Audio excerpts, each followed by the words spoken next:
Suatu hari di dalam sebuah rumah, seorang gadis bernama Kelsey terlihat sedang di make up oleh sahabatnya karena rencananya ia akan membuat sebuah rekaman video yang akan diunggah ke akun sosial media miliknya dalam rangka mengenang sang ibu yang telah berpulang akibat kanker payudara yang dideritanya. Okay. So don't look at my hand. Dalam rekaman itu, Kel menyebut jika sang ibu sudah bertahun-tahun lamanya mengidap kanker payudara dan akhirnya meninggal dunia. Dan itulah sebabnya, ia membuat konten di akun sosial media terkait rencananya yang akan ikut lari maraton yang diselenggarakan oleh sebuah yayasan dan ia akan menggalang dana yang akan ia donasikan ke sebuah yayasan peduli kanker berharap tak ada lagi wanita yang bernasib seperti sang ibu. Dan semua kegiatannya itu akan diunggahnya secara rutin ke akun sosial media miliknya. Please consider making donations if you can. Even $1 helps. Oh yes, and you can find all my information on my social media. Esok paginya Kel pun mulai berlatih bersama sang ayah, yang sepeninggal ibunya. Sang ayahlah yang selalu menyemangati Kel dan tetap ada untuknya setiap waktu. Come on, Dad, I'm so serious. My whole body is aching. Come on, let's get home. You can get on those silly apps you love so much. That's it. Beberapa hari kemudian, Kel dibuat senang saat donasi yang ia kumpulkan dari sosial media telah mencapai $5.000 lebih. Di mana itu jelas memicu semangatnya untuk terus membagikan konten ke akun sosial media miliknya sekaligus untuk terus menyuarakan penggalangan dana sebagai bentuk kepedulian bagi penderita kanker. What we need to do is make another video. Postingan Kel berikutnya di akun sosial media miliknya pun saat itu dilihat oleh seorang pria bernama Billy yang merupakan seorang karyawan toko kelontong, di mana terlihat jelas jika Billy mengagumi kepedulian tinggi dari gadis cantik itu untuk menggalang dana bagi penderita kanker. Sepulang bekerja, tetangganya yang bernama Bert menyapa Billy dan kagum dengan bakti Billy pada sang ibu yang menderita kelumpuhan dan harus hidup di atas kursi roda, dan diketahui jika Bert harus menggunakan alat bantu pendengaran agar bisa berkomunikasi dengan lancar. Oh, it's just these damn hearing aids. They give me such... That's not your hearing. They just coming from my house. Hold on. Sesaat kemudian Billy yang masuk rumah pun dibuat terkejut ketika mendapati sang ibu terjatuh dari kursi rodanya. Yang mana saat itu wanita bernama Debbie itu pun menyebut jika ia terjatuh setelah berusaha untuk menyiapkan makanan untuk anaknya sebelum anaknya itu pulang bekerja. Sebelum Debbie menjalani hidupnya di kursi roda, ia diketahui merupakan seorang penari yang cukup terkenal di masanya. Dan ia pun sangat terpukul dengan apa yang ia alami saat ini yang membuat waktu Billy banyak tersita untuk mengurusinya. Di mana Debbie lalu menyuruh anaknya itu untuk mengambil uang di dompet sejumlah $20 untuk membeli burger. Dan alih-alih mengambil $20, Billy malah mengambil semua uang sang ibu. Thanks, Mom. I'm going out! Malam harinya ketika Billy membeli makanan, notifikasi muncul di HP-nya yang memperlihatkan unggahan terbaru Kel di akun sosial media miliknya yang saat itu menceritakan terkait rencananya esok hari yang akan berlatih lari maraton dan menyebut rute yang akan ia lewati.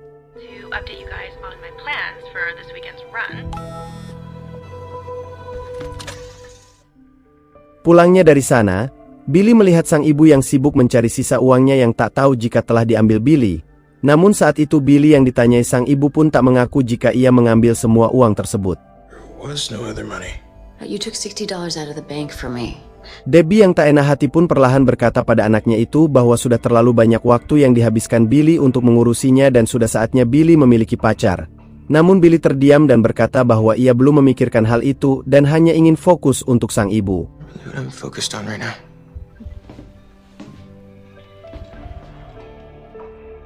Esok harinya ketika Billy ingin merapihkan loteng lantai 2 di rumahnya yang berisi beberapa barang peninggalan mendiang sang ayah dan milik sang ibu, sebuah notifikasi masuk ke HP-nya yang tak lain adalah dari unggahan terbaru Kel yang akan melakukan latihan lari hari ini. Dan sesaat, seperti ada yang sedang direncanakan oleh Billy.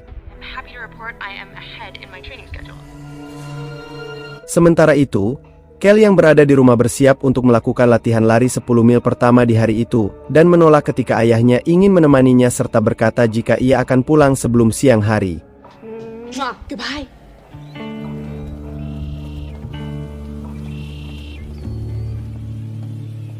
Ketika Kel mulai berlari kecil di daerah perbukitan yang menjadi rute seperti biasanya, sebuah mobil mendekat yang tak lain adalah Billy yang saat itu berhenti untuk menanyakan terkait anjingnya yang lepas. Namun saat itu, Billy menyebut jika ia mengenal Kel dari unggahan di sosial media. di mana Billy lalu meminta bantuan Kel untuk menyebarkan lebaran kertas poster anjingnya yang hilang itu yang ia simpan di kabin belakang mobilnya.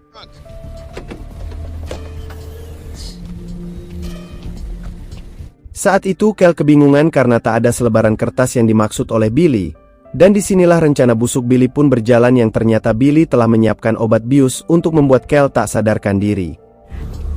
I gotta go.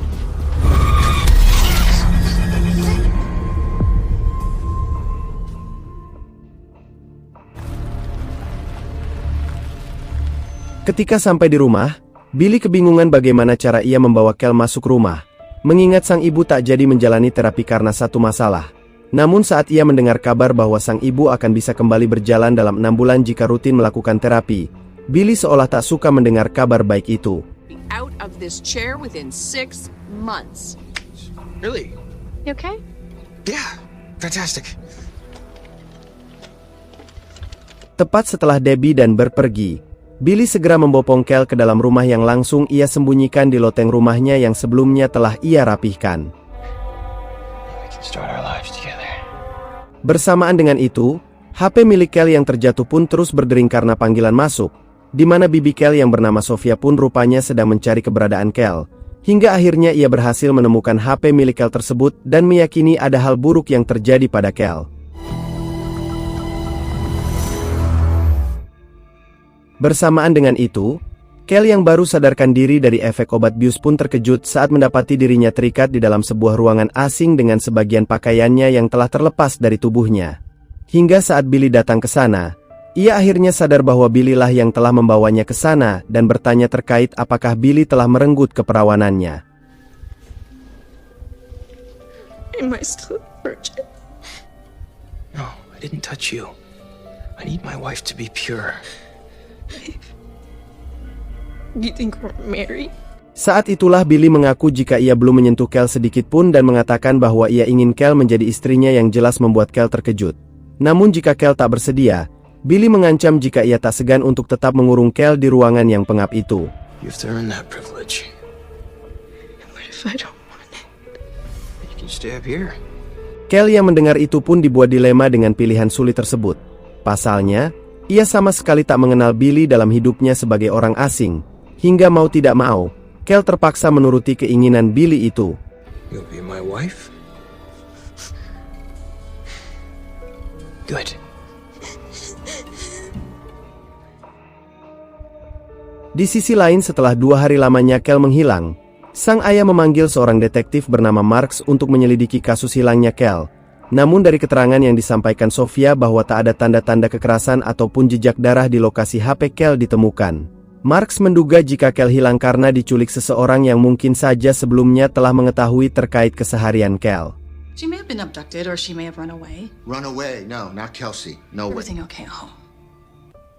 Sesaat kemudian Sofia pun menceritakan bahwa dalam beberapa hari ini Kel sebenarnya sedang giat menyuarakan kepeduliannya pada penderita kanker dengan mengumpulkan donasi secara online melalui unggahan di akun sosial media miliknya.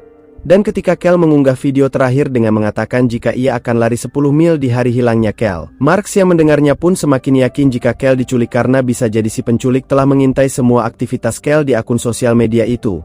Sehingga sang ayah yang baru mendengar itu pun merasa bersalah karena tak bisa mengawasi anaknya.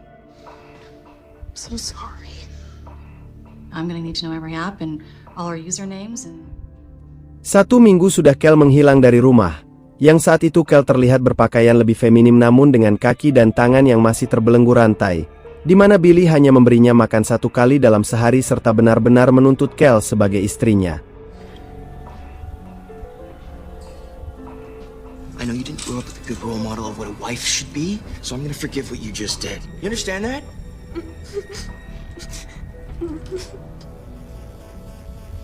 Sorry. 6 minggu setelah Kel hilang, Kel belajar untuk bersikap baik pada Billy meski terpaksa, dan Billy pun menceritakan bahwa di rumah itu ada sang ibu yang tinggal bersamanya dalam keadaan lumpuh di kursi roda setelah mengalami kecelakaan mobil.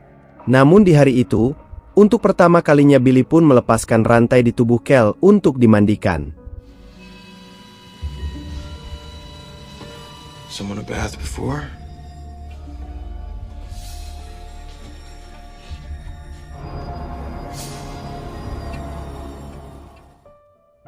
Memasuki 2 bulan pasca hilangnya Kel, upaya pencarian Kel terus berlanjut dengan memasang poster hilangnya Kel di beberapa titik strategis di kota itu yang juga telah diketahui oleh Billy. Namun sejauh ini Billy masih bisa menyembunyikan terkait keberadaan Kel di loteng rumahnya pada sang ibu yang kini telah menunjukkan perkembangan signifikan dengan mampu berdiri meski bertumpu pada kursi roda. Really happy for you, Mom. Seriously. Kel sendiri terlihat menangis karena teringat dengan mendiang sang ibu serta meratapi nasibnya yang harus berada dalam penyekapan pria asing, dan hanya berharap keajaiban datang untuk bisa selamat dari sana. Dan ketika Billy datang ke sana, Kel yang sudah 1 hari lebih tanpa makan dan minum pun memintanya pada Billy. Namun Billy terlihat kesal karena Kel tidak menunjukkan sikap baik sebagai istri yang ia harapkan. I just want to go home. Saat Kel mengungkapkan keinginan untuk pulang agar bisa kembali berkumpul bersama sang ayah, Billy dengan mudahnya berkata bahwa Kel lebih baik belajar untuk menerima kenyataan daripada terus menangisi nasibnya di sana. It's time for a hard dose of reality for you. Your dad hasn't posted anything about you. Billy pun mencoba mempengaruhi pikiran Kel dengan berkata bahwa ayah Kel belum mengunggah postingan hilangnya Kel di akun sosial media miliknya. Dan menurut Billy itu tandanya ayah Kel telah melupakan Kel karena kini sang ayah sibuk dengan pacar barunya. He's moved on, Kelsey. So should you. Hey, you have 1 month to become wife material. Dalam situasi seperti itu, Kel tak terlihat panik dan justru berpura-pura menunjukkan sikap baiknya pada Billy seolah mau melakukan apapun untuk pria itu. Dan tepat saat Billy berbaring di ranjang untuk menikmati sentuhan Kel. That's it.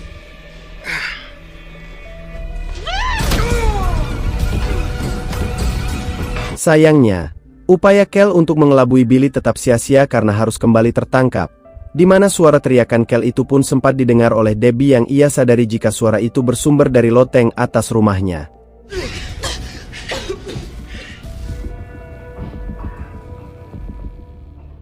Beberapa waktu berlalu, Debbie yang mengetahui jika Billy belum membayar cicilan rumah pun lalu menanyakan pada Billy padahal uang di tabungannya telah habis.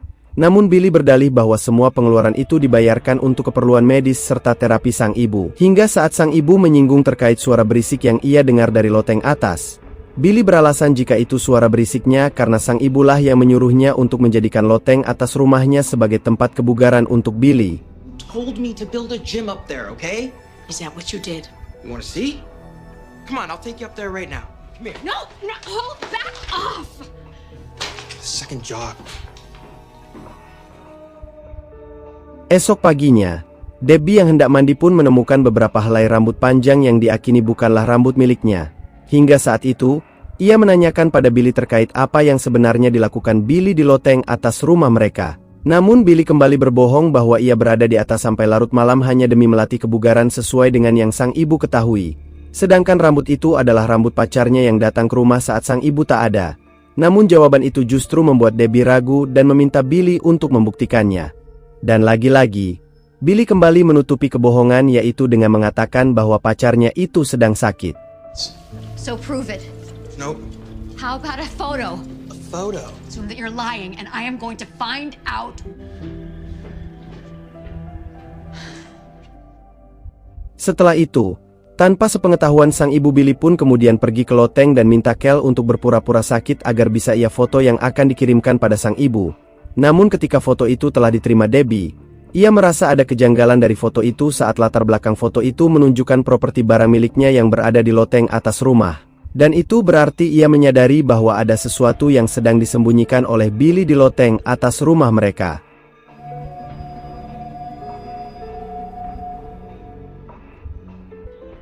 Beberapa bulan kemudian, Debbie yang penasaran pun lalu mencoba untuk memastikan apa yang sebenarnya ada di loteng rumahnya. Dan meski harus dengan susah payah untuk menaikinya hingga tanpa sadar ponselnya pun terjatuh, ia pun akhirnya berhasil sampai ke atas tepat saat Kel menyadari kedatangannya.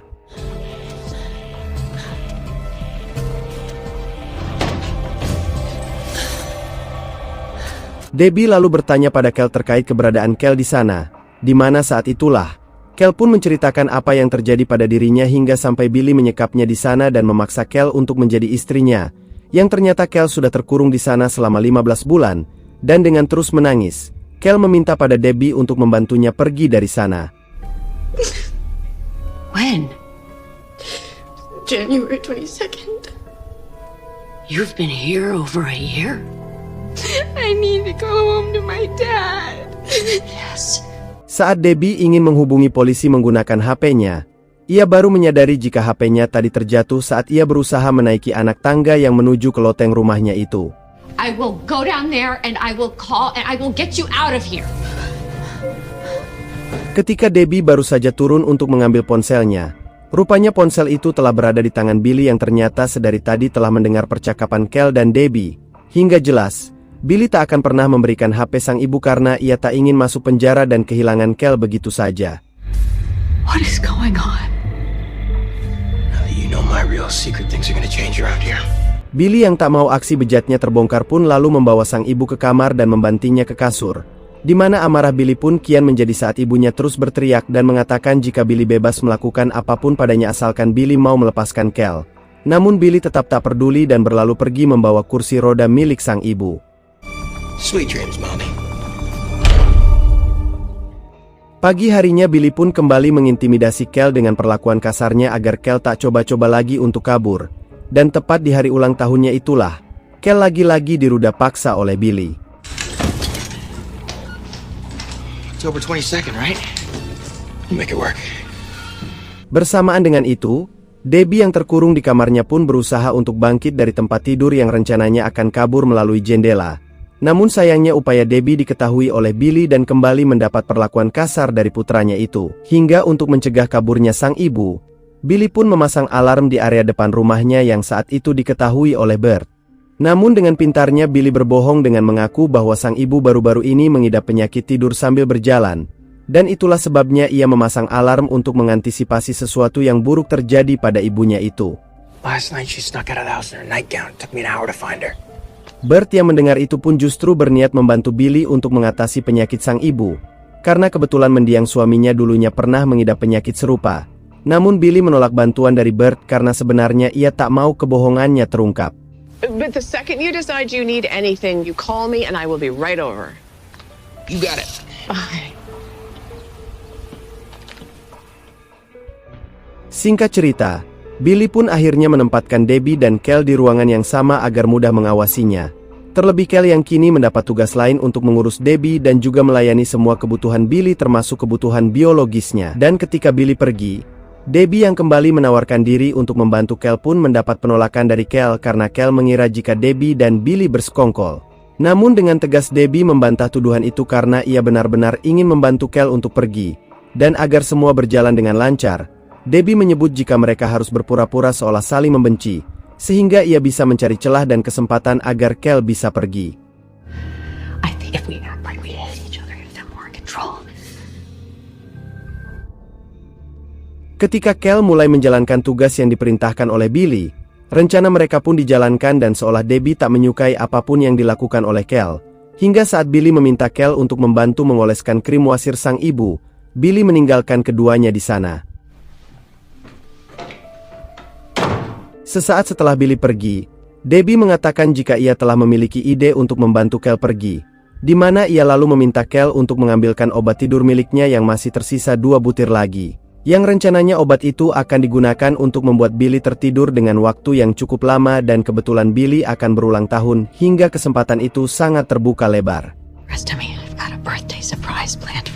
Debbie meyakini jika itulah cara terbaik yang mereka miliki dan harus dikerjakan dengan cepat. Hingga saat nanti Billy tertidur karena reaksi obat itu, Kel bisa menggunakan HP Billy untuk menghubungi 911. Dan di kesempatan itulah Debbie meminta maaf pada Kel atas apa yang terjadi. So sorry that he did this to you.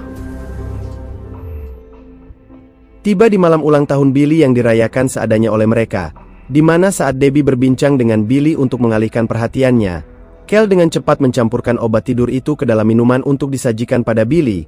Namun saat ia memberikannya, Kel yang terlihat gugup pun nyaris membuat Billy curiga. I just want... Tak lama kemudian, terdengarlah suara ketukan pintu rumah yang ternyata adalah Bert yang ingin bertemu Debbie sekaligus memberikan kado ulang tahun Billy. Dan di momen itulah, Debbie mengatakan pada Kel jika pun rencana mereka malam ini harus gagal, mereka bisa mengulangnya nanti di waktu yang tepat. Billy pun lalu kembali bersama mereka dan membawa minuman itu untuk dibuangnya. Dan saat itulah, ia akhirnya tahu jika minuman itu telah dicampurkan sesuatu oleh Kel yang membuat Billy murka pada gadis itu. Namun Debbie membelanya dengan menyebut jika ialah yang mencampurkan obat itu ke minuman Billy yang jelas membuat Billy tak mampu menahan amarahnya pada sang ibu. Why? You wanna know why? This is a prison? You haven't seen anything yet. The only reason you're still alive is because your disability checks. Puncak dari amarahnya, Billy pun membuang obat radang sendi milik sang ibu dan kemudian penderitaan Debbie serta Kel pun terus berlanjut ketika mereka terkurung di rumah itu. Hingga tak terasa sudah 20 hari lamanya mereka tak pernah keluar rumah. Billy pun kemudian kembali berhasil mendapatkan calon korban barunya, yaitu seorang wanita yang kerap berkunjung ke pantai dan sering memposting kegiatannya di akun sosial media milik gadis itu. Dan dengan pedenya, ia memamerkan pada Kel terkait korban barunya. Who is she? Replacement. You're not going anywhere. Saat perhatian Billy tertuju pada profil gadis itu, Kel tak sengaja menemukan obat radang sendi milik Debbie dan menyimpannya secara diam-diam. Hingga ketika kondisi Debbie kian memprihatinkan, Kel meminta pada Billy untuk mengakhiri semua penyiksaan yang dilakukan Billy pada ibunya, namun Billy tetap saja menolaknya. Dan sesaat setelah Billy pergi, Kel memberikan obat yang ia temukan tadi pada Debbie serta menceritakan bahwa Billy telah menentukan calon korban barunya, yaitu seorang gadis yang lebih muda dari Kel. He's looking to bring another girl here. Debbie yang mendengar itu pun merasa jika mereka harus segera membulatkan tekad untuk kabur dari sana sebelum ada korban baru. We have to get out of here.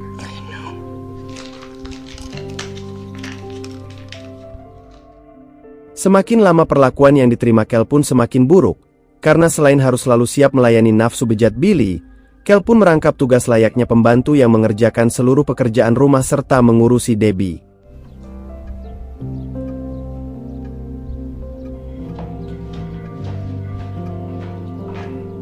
Batas kesabaran Debbie atas penyekapan Billy kepadanya dan Kel pun akhirnya habis, di mana ia pun lalu menuangkan cairan kimia yang mudah terbakar ke teras rumahnya dan lalu menyulutnya dengan api yang seketika api pun membesar begitu cepat. Bersamaan dengan itu, alarm penanda bahaya di rumah itu pun berbunyi yang sampai memekakan telinga Bert yang kebetulan saat itu melintas dan mendekat ke rumah Debbie untuk memastikan apa yang terjadi. Debbie! Ia pun lalu berinisiatif untuk segera menghubungi pihak polisi dan damkar, di mana tak lama kemudian pihak kepolisian dan damkar pun berdatangan ke rumah itu dan berhasil mengevakuasi Debbie yang beruntung ia tak mengalami luka bakar cukup parah. Namun saat itulah, dia mengatakan bahwa ada seorang gadis di dalam rumah itu yang mungkin saja sedang bersembunyi, dan tanpa menunggu lama, pencarian pun segera dilakukan.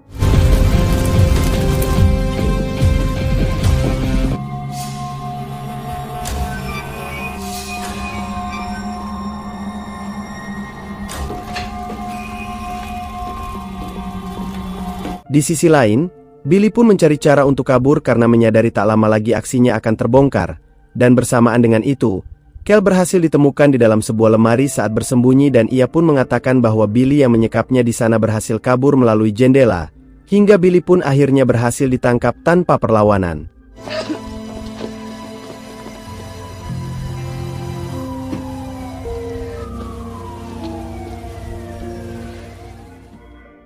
Selesai dengan itu, Kel pun dijemput sang ayah di rumah sakit yang saat itu ayahnya berjanji jika ia takkan pernah membiarkan Kel kemanapun seorang diri, dan di sanalah, Kel mengucapkan rasa terima kasihnya pada Debbie yang telah menyelamatkannya, sebab jika bukan karena keberanian Debbie, ia mungkin saja selamanya akan diperbudak oleh Billy dan harus selalu menuruti nafsu bejatnya, di mana sejak saat itulah, Kel pun kembali merasakan kebebasan dalam hidupnya setelah bertahun-tahun berada dalam penyekapan.